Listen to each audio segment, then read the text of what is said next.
একের পর এক ব্যর্থতার পর আবারও ব্যর্থ পাকিস্তান ক্রিকেট দল।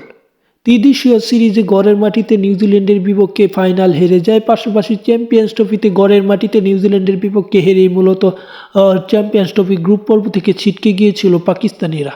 পরবর্তীতে এখন পাকিস্তান নিউজিল্যান্ডের বিপক্ষে টি-20 সিরিজ খেলেছে, যেখানে নতুন শুরু করতে চেয়েছিল বাবর আজম, মোহাম্মদ রেজাউনের দল। তাদেরকে নিয়ে পাকিস্তান নতুন যুগের সূচনা করতে চেয়েছিল, কিন্তু সেটা করতে পারেনি। প্রথম ম্যাচে হোঁচট খেল দলটি।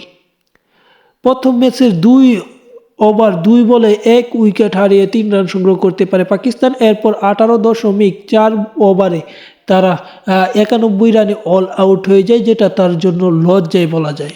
স্ট্রাইক চার্জে টসে হেরে ব্যাটিং করতে নেমেছিল সালমান আগার দল গুটিয়ে গেছে মাত্র 91 রানে, যা আপনারা জানেন, যা নিউজিল্যান্ডের মাটিতে টি-20তে পাকিস্তানের সর্বনিম্ন রানে অল আউটের রেকর্ড।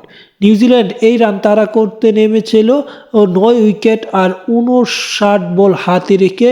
তারা